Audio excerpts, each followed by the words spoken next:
Dear students, आपका online class में हार्दिक स्वागत एवं अभिनंदन है।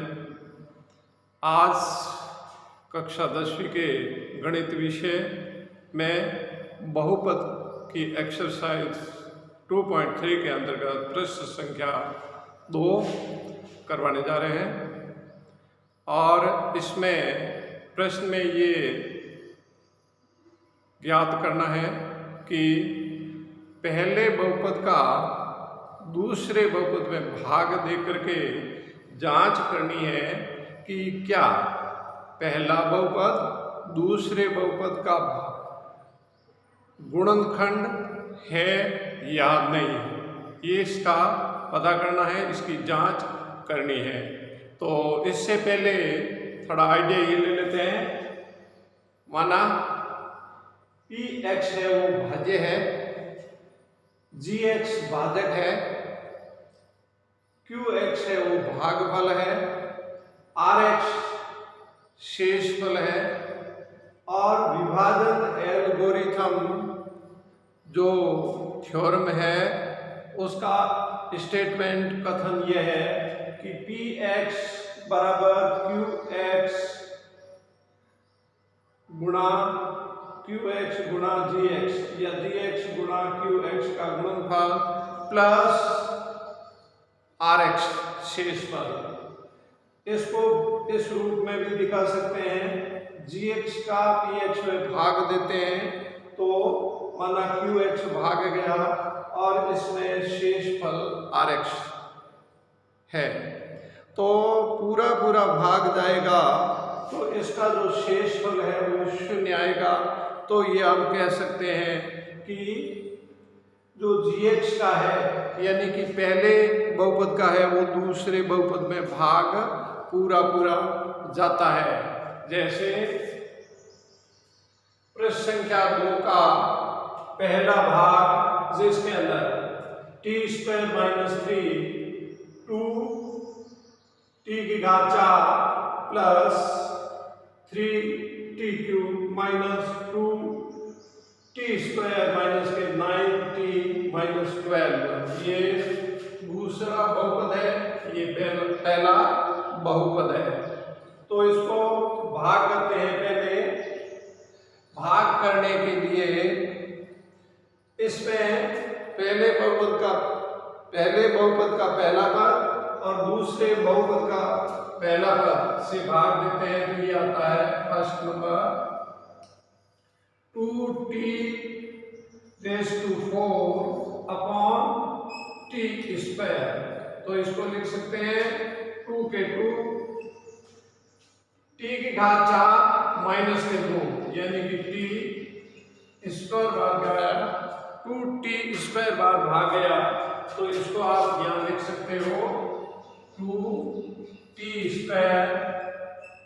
फिर इस पद को इससे गुणा किया तो 2 के 2 T square into T square, समान आधार होने पर घातें जुड़ती है तो 2 टी रेज़ टू 4 यानी कि 2 टी की घात 4, ये प्लस ये माइनस और 2 तिया 6 टी स्क्वायर के नीचे लिखा जाएगा 2 तिया 6 टी स्क्वायर। अब घटाएंगे तो इनके जो साइन है वो प्लस की जगह माइनस लिखना, माइनस की जगह प्लस लिखना। फिर इसको आगे हल करेंगे तो ये पहला पद आपस में कैंसिल हो गया, 2 टी की घात 4 में से माइनस के 2 टी की घात 4 गए तो ये पूरा शून्य रहेगा। इसको बीजगणित में ऐसे दिखाते हैं। और अब आगे इसमें ये है प्लस के 6t स्क्वायर, ये है माइनस के 2t स्क्वायर। प्लस की बड़ी संख्या है तो ये लिखा 6 में से 2 के तो पीछे रह गए 4 टी स्क्वायर का टी स्क्वायर। इसको एज इट इज उतार दिया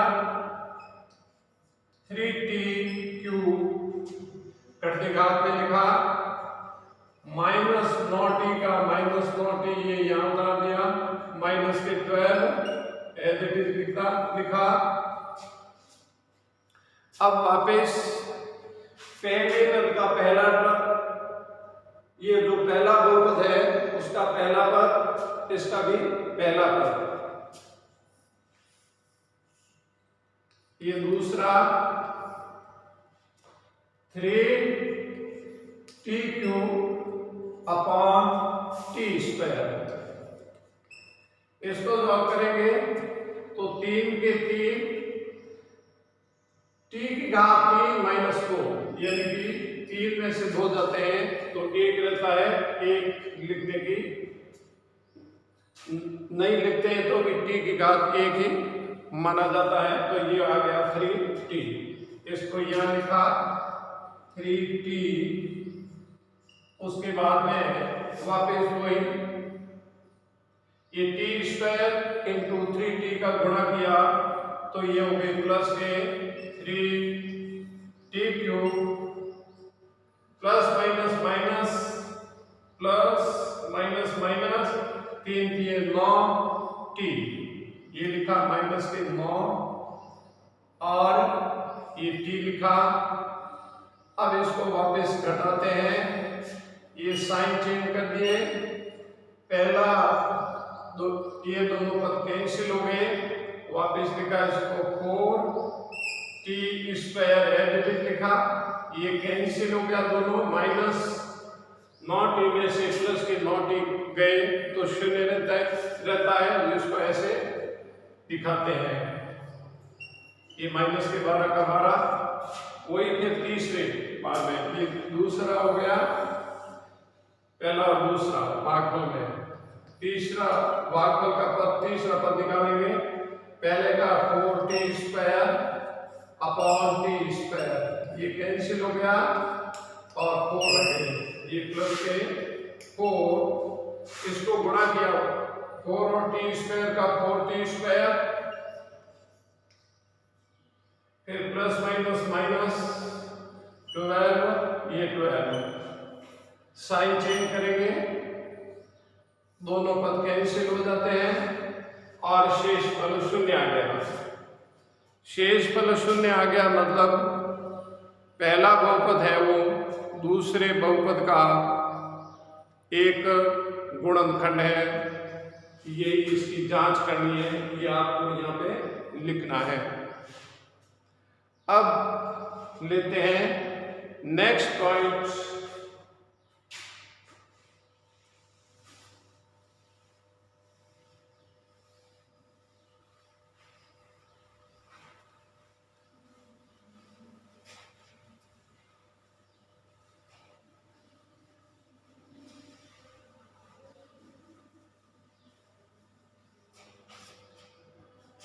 दूसरा पॉइंट है वो आप खुद कर सकते हो, मैं तीसरा पॉइंट ले रहा हूं, उसमें ये है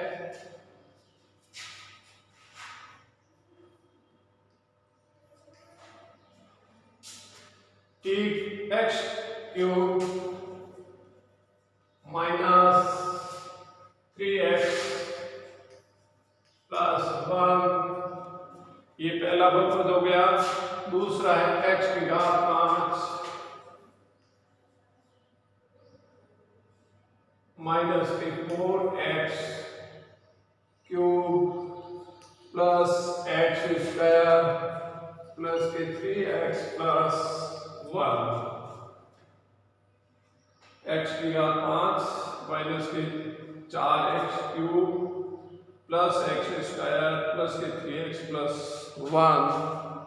इसको ये पहला बहुपद है, ये दूसरा बहुपद है, तो पहले बहुपद को दूसरे बहुपद में भाग देंगे तो इसको ऐसे लिख सकते हैं,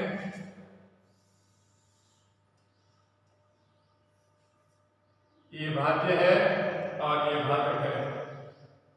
x की घात 5 minus 4x³ plus x² plus के 3x plus 1, x cube minus के 3x प्लस का 1। अब भाग करेंगे तो पहले बहुपद का पहला पद दूसरे बहुपद को दूसरे बहुपद का पहला पद से भाग देंगे तो इसमें ये है x की घात 5 बटा x की घात 3। इसको करेंगे तो x की घात 5 माइनस 3 अर्थात x स्क्वायर।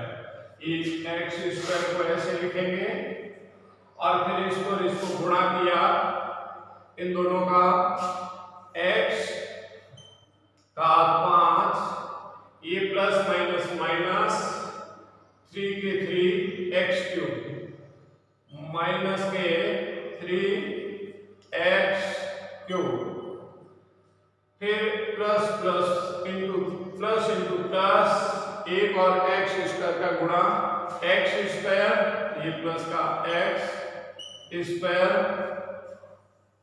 अब इसको घटाएंगे तो इसका जो साइन चेंज कर दिया प्लस था वह माइनस लिख दिया माइनस की जगह प्लस लिख दिया और बाद वाले साइन को काम में लेंगे यानी कि दोनों साइन है वो बाद वाले मान्य होंगे। जैसे x की घात 5 माइनस x की घात 5 कैंसिल हो गए दोनों पर और ये है माइनस का और ये है प्लस का माइनस के 4x क्यूब प्लस के गए उसमें से 3x की घात 3 ये प्लस के हैं ये माइनस के हैं 4 में से 3 जाते हैं तो 1 और 1 माइनस का है तो माइनस लगा देंगे और x क्यूब यानी कि 1 x क्यूब को x क्यूब के रूप में लिख दिया। दोनों पद बराबर है एक प्लस का है ये अब माइनस का है तो ये कैंसिल हो गया। फिर नेक्स्ट ये लिख दिया 3x का एज इट इज उतारा प्लस का एज इट इज उतारा। अब वही पहले पद का पहले पद में भाग माइनस का x क्यूब बटा x क्यूब ये कैंसिल हो गया और माइनस का 1 आ गया यानी का माइनस का 1 और इससे गुणा किया तो माइनस का x क्यूब आ गया माइनस माइनस प्लस 3x आ गया प्लस माइनस माइनस 1 आ गया और इसको घटाया साइन चेंज कर दिए फिर ये कैंसिल हो गया ये भी बराबर संख्या कैंसिल हो गई ये दोनों प्लस के हैं 1 प्लस 1 ये 2 आ गए और ये शेषफल आ गया।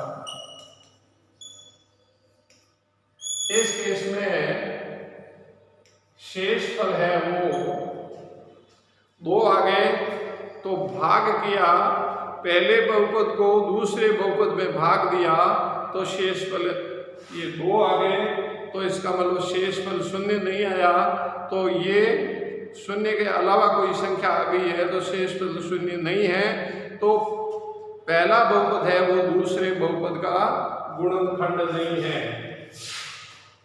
ये आप इसमें लिख सकते हैं ये नहीं है मतलब गुणनखंड नहीं है। तो इस तरह से इन प्रश्नों की जांच कर सकते हैं। जिस केस के अंदर शेषफल 0 आता है तो पहला बहुपद है वो दूसरे बहुपद का एक गुणनखंड है और अगर शेषफल 0 के अलावा अन्य कोई संख्या आ जाती है तो पहला बहुपद है वो दूसरे बहुपद का गुणनखंड नहीं होगा। अब लेते हैं नेक्स्ट प्रश्न को।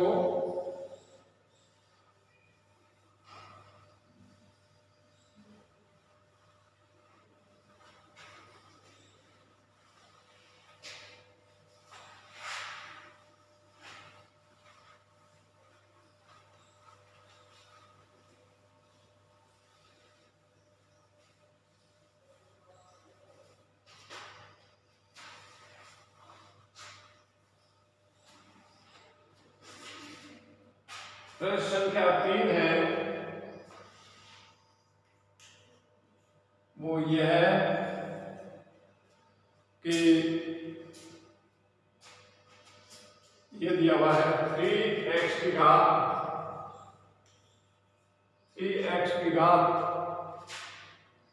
4 प्लस 6x³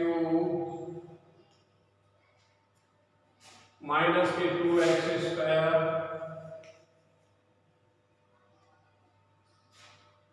माइनस के 10x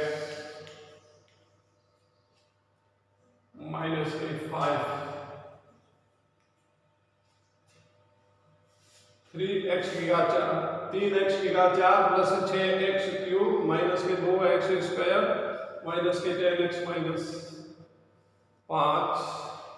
इसके सभी शून्य ज्ञात करने हैं, सभी शून्य ज्ञात करने हैं, सभी शून्य ज्ञात करने हैं और दो शून्य यदि दो शून्य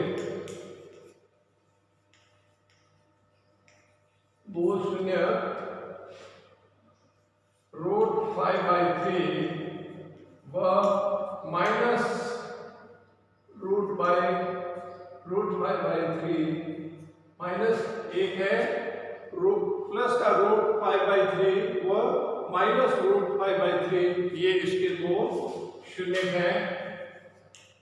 तो इसकी घात बहुपद की घात 4 है तो शून्य भी 4 है। हम जानते हैं कि शून्य है वो x का बहुपद है, x चर में बहुपद है तो x के मान है वो घात 4 है, तो इसके x के मान भी 4 होते हैं। हम पहले ये अच्छी तरह से जानते हैं। तो इसमें दो शून्य दे रखा है, दो शून्य दे रखे हैं तो दो शून्य अपनी तरफ से ज्ञात करेंगे। इसको दो शून्य दे रखे हैं तो उसको अपन ऐसा लिख सकते हैं, x की जो वैल्यू दे रखी है वो ये दे रखी है √5/3 और x is equal to minus के √5/3। इसको पक्षांतर किया तो x माइनस √5/3 ये इसको ऐसे लिख सकते हैं और इसको x प्लस √5/3 बराबर 0 है, ये 0 आ गया और ये भी है वो बराबर 0 आ गया। अब इनको दोनों को गुणनफल के रूप में लिखा, x माइनस √5/3 और दूसरे क्वेश्चन में लिखा x प्लस √5/3 दूसरे क्वेश्चन में लिखा। फिर इन पर दोनों का गुणा किया तो ये संख्या आ गई x² माइनस 5/3। ये एक बहुपद आ गया, दिए गए शून्यों से एक बहुपद बना दिया। ये इसके शून्य दे रखे हैं तो ये बहुपद आया, वो बहुपद है वो दिए गए बड़े बहुपद का एक गुणनखंड होगा। तो इसका मतलब है दिए गए बड़े बहुपद में अभी जो नया बहुपद बनाया, दो जिसके शून्य दे रखे थे उस इनसे इसको भाग देंगे तो बराबर पूरा का पूरा भाग जाएगा, क्योंकि ये इसके शून्य है, शून्य से इसको बहुपद बनाया तो इसका एक गुणनखंड है। तो इसको इससे भाग देते हैं x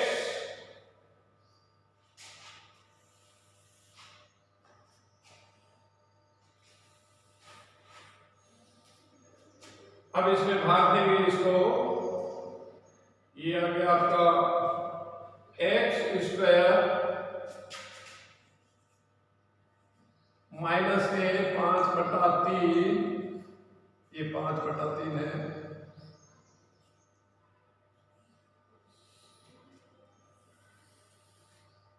ये दिया गया बहुपद है 3x⁴ plus 6x³ minus 2x² minus का 10x माइनस के 5।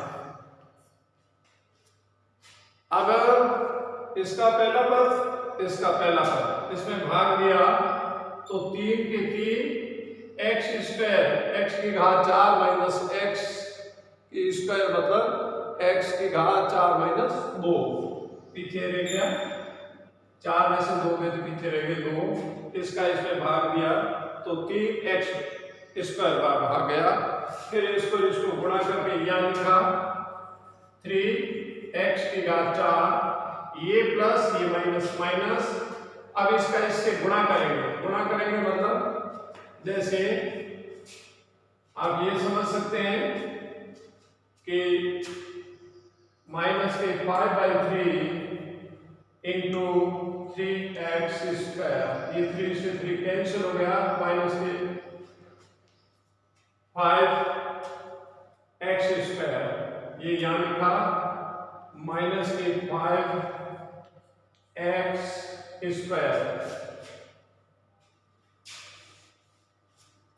गुणा किया तो ये 3 से 3 करके माइनस के 5x², फिर इसको घटाएंगे साइन चेंज किए तो ये पहला कैंसिल हो गया। अब ये लिखा इसमें 6x³ एज इट इज उतारा, साइन चेंज कर दिया तो ये माइनस का प्लस हो गया, ये है माइनस, बड़ी संख्या प्लस की है तो ये प्लस रहेगा। एक ही लाइन में यूं समझ सकते हैं कि जिसकी मेजॉरिटी, जिसका बहुमत होता है उसी की सरकार बनती है, ऐसे समझ सकते हैं। तो ये 5 प्लस के थे, 2 माइनस के हैं, तो 2 माइनस वाले हार गए, इसमें कितने ज्यादा लगे 3x², इसको एज इट इज उतारा, माइनस के 10x माइनस के 5, वापस पहले पद का पहले पद में भाग देंगे तो दोनों प्लस है तो प्लस ही आएगा, इसमें आ गया 6 और x आ गया, इसका इसमें भाग दिया मतलब ये हुआ कि 6x³ x², 6 के 6, इसमें से 3 में से 2 गए तो 1, 6x आ गया, ये 6x। अब इसको और इसके गुणा किया तो 6 एकम 6 और x⁴,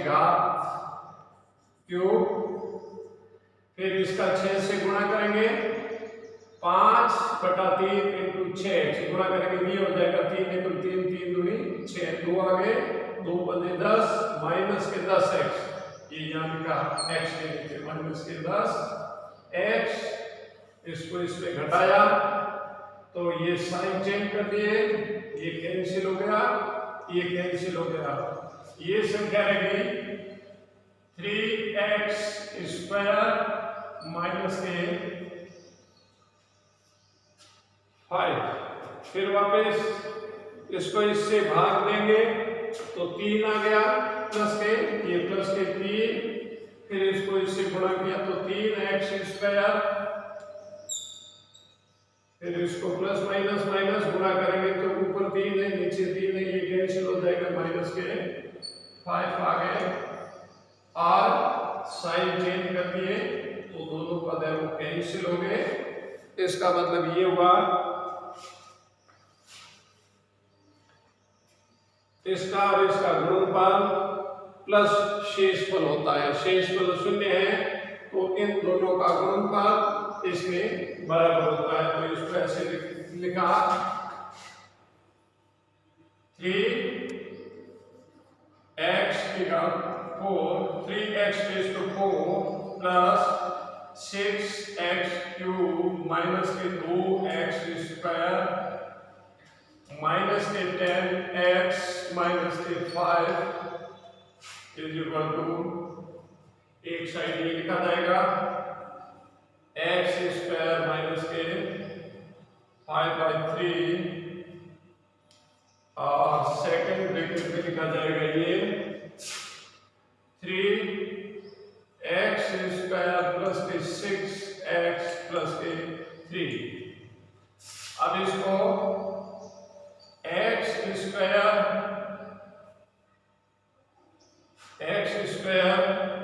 इसका भी एलसीएम ले सकते हैं, 3 के 3 ये हो गया 3x स्क्वायर माइनस के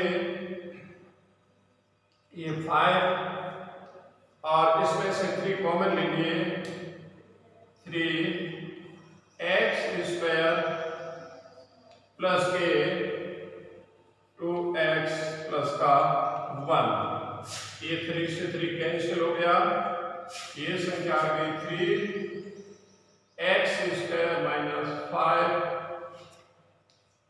और सेकंड ब्रैकेट में आ गई x स्क्वायर प्लस के 2x प्लस का 1। ये पहले से भी ऐसे बना करके 3x स्क्वायर 5 का भाग देते तो ये आ जाता है, इसमें 3 नहीं आते, ये कॉमन लेने के बाद में ये आ जाता, एक ही बात है। अब इसको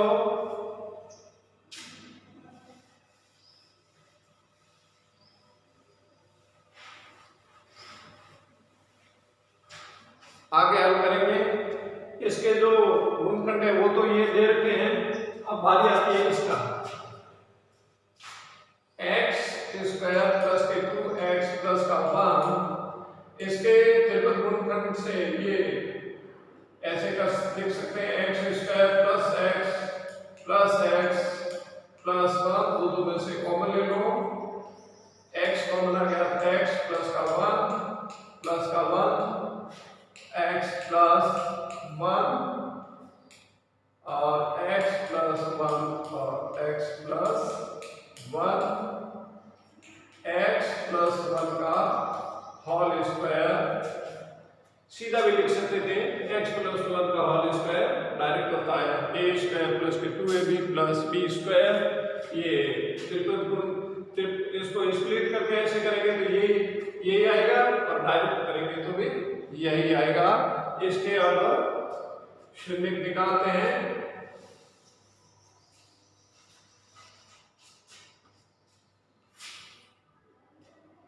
x प्लस 1 इक्वल टू 0 और x प्लस 1 इक्वल टू 0, क्योंकि स्क्वायर है तो दो बार फर्स्ट पे लिखा है, दो बार संख्या लिखी इनको, x बराबर माइनस का 1 और x बराबर माइनस का 1।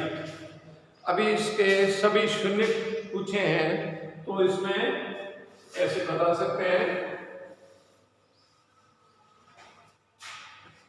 सभी शून्य बराबर लिख सकते हैं, दो तो ये लिखते हैं √5/3 कॉमा माइनस √5/3 कॉमा माइनस का 1 वो माइनस का 1। ये है वो इसके आंसर आगे जो पूछा गया था वो ये इसके आंसर आगे। Thank you.